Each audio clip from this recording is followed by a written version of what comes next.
director of Bangladesh Center for Advanced Studies. I also chair the Climate Action Network South Asia. I do a few other things as well, like all of us, we do. But I've been involved in climate change in IPCC as a lead author and a convening lead author for many years. So, we also I'm organizing the 5th World Conference on Adaptation, community-based adaptation to climate change. So a number of things are happening across the world. What we have been given the task of discussing one element of a very complex set of issues going around climate change. Now, Asia Pacific itself is extremely complex, extremely varied, so there is not going to be a cookie-cutter solution for all. However, the basic principles of governance,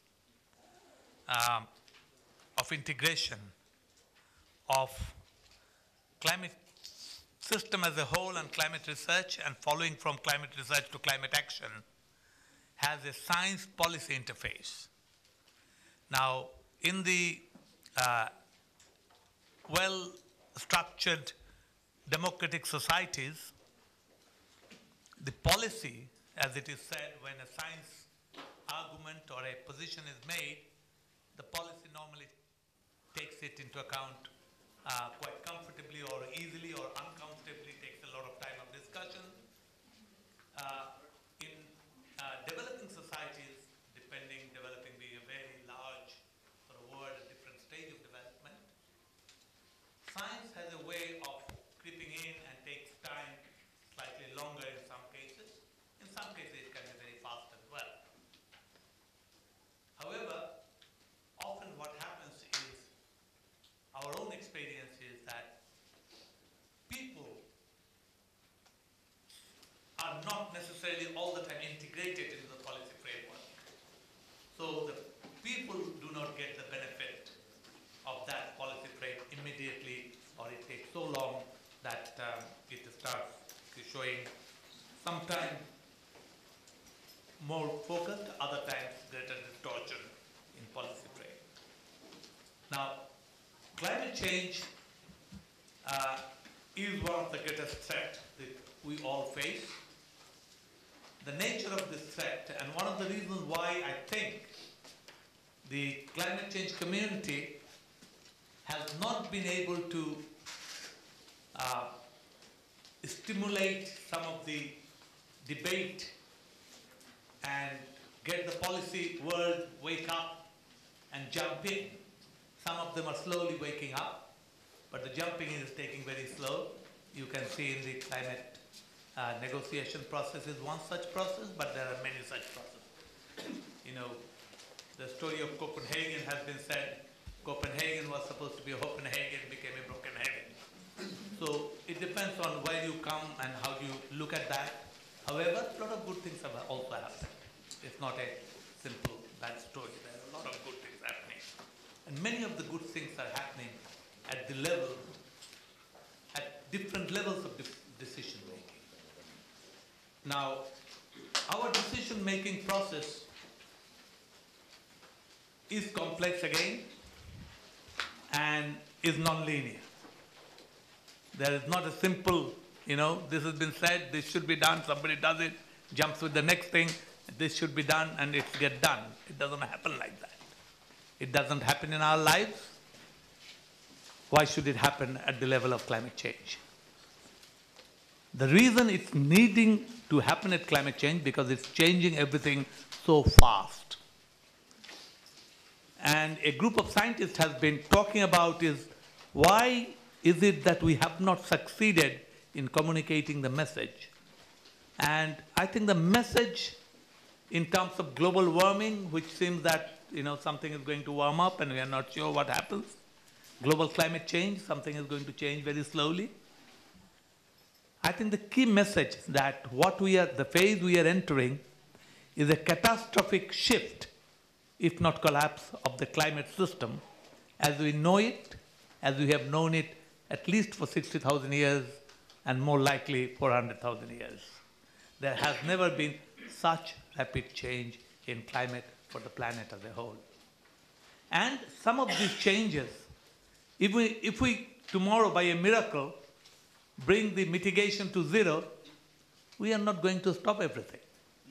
Sea level rise will continue for at least 200 to 400 years, even if we mitigate everything.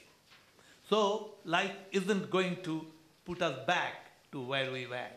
It is a world which will be shifting. And in that world, how do we take into account many of the critical issues? One, from the perspective of farmers who feed us, and I can pretty much challenge that probably nobody in this room or this conference produce enough food to feed themselves. So somebody is feeding us, and it's the farmers. And the farmers in Asia Pacific, 50% of them are non-literate. So, but that doesn't mean they're stupid. They're extremely intelligent, they're extremely innovative, they're extremely creative, and they're extremely wise, many of them. But all the science we talk about, write them and put them into nice little projections and whatever, how do you communicate that? That remains a major challenge for us. So policy, who makes the policy? We think that there is some government officer sitting somewhere, a minister makes the policy.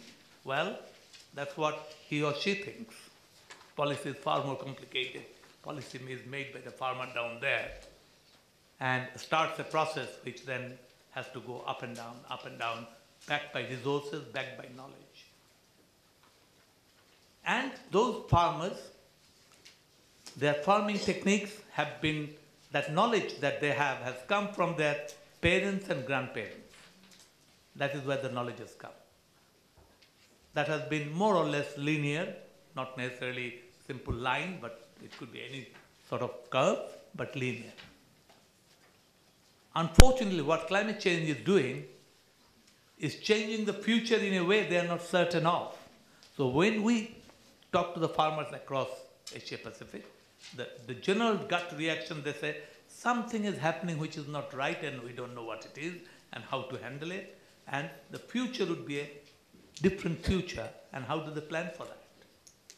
So there are serious questions as to the food security, as it was said, water, water at the time of flood, which will be increasing in some areas.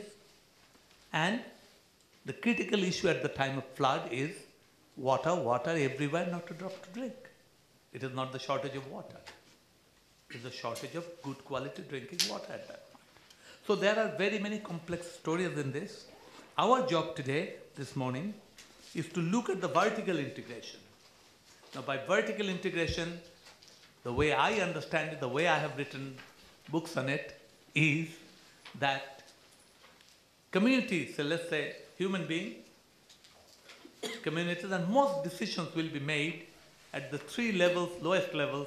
One is the human communities, one is the ecosystem, one is the enterprises, the institutions, or if you want to separate enterprises and institutions. This is where most of the implementation will be done. Now, how is that interacted by the next tier of decision making, which is at the level of sub-district, or where the administration exists, where the government can reach easily, or there is a structure. From there to the higher level, where planning is done at the lowest level. How do you do that planning? Who does it? Subsequent level could be province, could be a state, depending which country, could be an island, and how do you look into it? The ecosystem may be different, approaches may be different, the priorities may be different, and all these priorities are not automatically decided by, pure economic consideration. There are many, many other considerations. And then the national level, where the macro planning is done. Macro decisions are made, and every country has its own characteristic, but decisions are made at the macro level. From that macro level decisions, which has to go down to its own communities and people and go up to the international system through two routes. One route is international, which could be a group of countries, which could be communicating with a few countries, South Asian Regional Cooperation, ASEAN as a regional cooperation group. They have their own decision-making processes. But there is also a global process, Intergovernmental Panel of Climate Change, United Nations Framework Convention on Climate Change, World Trade Organization decisions, which shall have an impact on climate decisions, FAO, or International Food Policy Research. Just to give a quote figure, that for whatever reason, the food prices had increased by about 30% 4 years ago, which really meant that the poorest farmers in many, many countries who had nothing to do with any of those disturbances have suddenly become much poorer in their purchasing capacity of international food grain. These are linkages which are not easily understood, easily put in, but so the global process is also very intricate.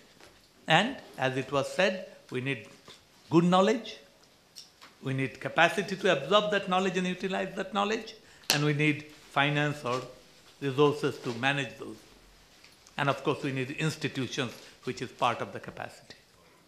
So it is in that framework that this knowledge system and science and policy goes up and down. It's non-linear.